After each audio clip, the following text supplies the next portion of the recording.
Enfin, l'original est de retour pour une nouvelle vidéo.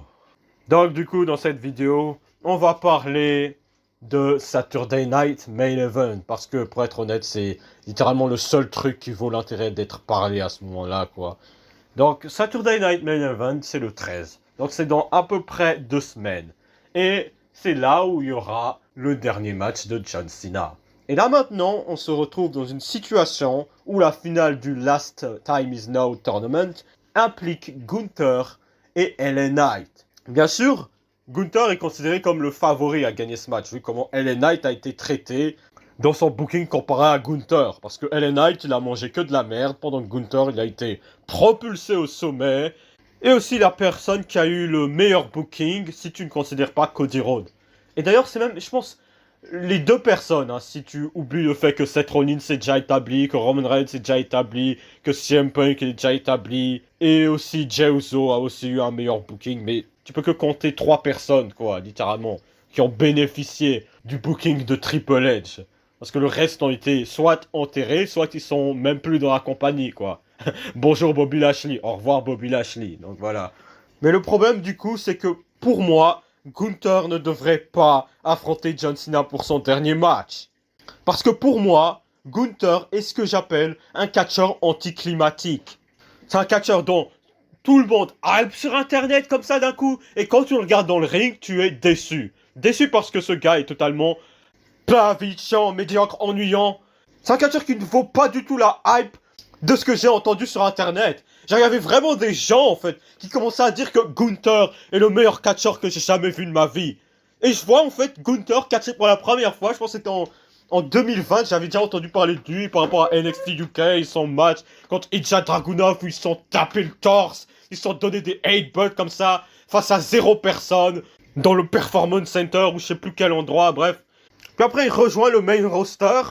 Genre, c'est à partir du moment où il devient champion intercontinental. Puis après, Vince, il part à cause des allégations et Triple H prend la charge du booking. Puis après, il commence à avoir ce long règne en tant que champion intercontinental. Et les gens commencent à dire Gunther a réélevé le prestige de ce titre. Et je suis en mode, hein? En quoi il a réélevé le prestige de ce titre?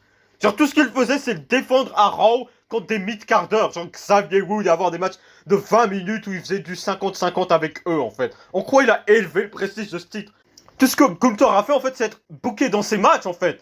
T'aurais pu faire la même chose avec n'importe qui, il a rien réellement ajouté à ce titre, en fait. Il faisait que avoir des matchs aléatoires dans chaque Raw contre d'autres mid-carders. Et pour être honnête, toutes les personnes qu'il a affrontées, en fait, ils étaient toujours meilleurs que lui, en fait. Genre, Gunther, c'est pas comme si c'était le meilleur catcheur à avoir eu ce titre, en fait. Genre, il a été présenté comme le meilleur. Mais en fait, quand tu le mettais face à Sheamus, face à Drew McIntyre, c'était à chaque fois des catcheurs qui étaient mieux que lui. Ils étaient obligés de le lever à chaque fois dans les 5 matchs qu'ils avaient, en fait. C'est pour ça que Gunther, il est jamais le centre d'intérêt, en fait. Il y a toujours à chaque fois des choses plus intéressantes qui se passent autour de lui, en fait. Quand il a eu sa feud avec Sami Zayn, c'était à propos de Sami Zayn. Pas Gunther qui devait tabasser Sami Zayn et conserver son titre. C'était est-ce que Sami Zayn va enfin rassembler les decks autour de lui pour battre Gunther? Quand il a affronté Jey Uso, c'était la même chose. Est-ce que Jey Uso est assez confiant pour battre Gunther cette fois-ci? Quand il a affronté Sheamus, c'était la même chose. Est-ce que Sheamus va enfin remporter ce championnat intercontinental qu'il a jamais eu dans sa carrière? Donc Gunther rend rien spécial en fait. Le gars il est juste là. Il est littéralement juste là. Tu le positionnes en tant que heel générique numéro 87 et c'est bon, t'as ton match en fait. C'est pour ça que Gunther en fait il va rien bénéficier en battant John Cena. Il va en bénéficier de rien du tout. Le gars il a mis à la retraite Goldberg. Et personne n'en a à foutre en fait. Y a personne qui en a à foutre du fait que Gunther était le dernier match de Goldberg. Parce que Gunther est un catcheur anticlimatique en fait. Que tu le mettes dans n'importe quelle situation, il va pas rendre ça intéressant. Et là, si tu le mets dans le match de John Cena, en fait, c'est juste intéressant par le fait que c'est le dernier match de John Cena, en fait. Pas que Gunther affronte John Cena. Parce que dans tous les cas de figure où Gunther affronte John Cena, du coup à Saturday Night Main Event, si Gunther bat John Cena, mais c'est la pire tournée d'adieu de tous les temps. Et genre, ça va en bénéficier personne. Parce que Gunther va rien faire avec ça. Il va rien faire avec cette victoire. Et si Gunther perd face à John Cena, ça a été une perte de temps totale ce tournoi. Parce que la tournée d'adieu elle est déjà gâchée et que Gunther a juste gagné ce tournoi pour perdre au final. Alors qu'il est déjà établi, genre ça aurait pu bénéficier une autre personne, quoi. Je sais pas, un Jevon Evans ou un gars d'NXT, bref. D'ailleurs, je vois vraiment pas en quoi Triple H voit la moindre chose exceptionnelle en Gunther. Hein. Je vois vraiment rien en Gunther. Et je vois aussi pas en quoi les gens sont totalement surhypés quand ils voient Gunther, en fait. Genre, Gunther, c'est vraiment genre un catcher que tu crées sur SmackDown versus Raw 2011. Et genre, tu modifies rien, en fait. Genre, il a la tenue de défaut. Genre, juste le slibard noir, les bottes. Et genre, il a le moveset de défaut, en fait. Juste la powerbomb comme finisher. La clothesline en signature. La splash comme moveset que tu peux faire en sautant. Bref, juste des prises de défaut, en fait. Des prises de catcher de défaut. Et en plus, quand il a fait genre son méga retour pour son match contre Jevon Evans à Raw, en fait, il n'y avait aucune hype. Il n'y avait aucune réaction pour Gunther réellement. Genre, ils ont mis, son ancien thème d'entrée. Les gens, ils étaient en train de prétendre que, Gunther, il est réinventé maintenant. Genre, t'as littéralement juste changé son thème d'entrée. Et tu l'as remis l'original. Donc, voilà, il n'y a rien qui change, quoi. Et genre, en fait, dans le match, en fait, c'était que Jevon Evans qui suscitait des réactions du public, en fait. Vu que lui, au moins, il fait des trucs intéressants, en fait. Au moins, il est en train de divertir le public. Gunther, tout ce qu'il fait, c'était Big Boot, powerbomb botché, sleeper roll, splash. Il fait des prises inintéressantes de catcheurs de défaut, en fait. Et genre, quand il a battu Jevon Evans, en fait, il y avait eu zéro réaction. Parce que Gunther, réellement, personne n'en a à foutre. C'est juste les gens d'internet qui disent, Gunther, c'est le meilleur catcheur de tous les temps. Malgré qu'il n'y a aucune information qui peut montrer ça, objectivement. Genre, les gens, à chaque fois, ils donnent l'élément de réponse que, Gunther fait des matchs 5 étoiles contre Ilja Dragunov, contre Drew McIntyre, contre Sheamus. Ouais, mais c'est rien d'objectif, en fait. C'est directement des matchs 5 étoiles qui sont notés par des nerds comme Dave Metzler, qui comprennent fondamentalement rien au catch. Ou sinon encore dire des trucs comme il a eu le plus long règne en tant que champion intercontinental. Tu peux mettre ça à n'importe qui. Il a été champion pendant 80% de sa carrière. Encore une fois, tu peux faire ça avec n'importe qui. C'est rien d'objectif. Le catch est scénarisé. C'est pas comme si Gunther avait été champion du monde de la UFC pendant 80% de sa carrière. Et là, moi, je peux te dire des informations qui sont objectives. C'est que Gunther est inférieur à LA Knight.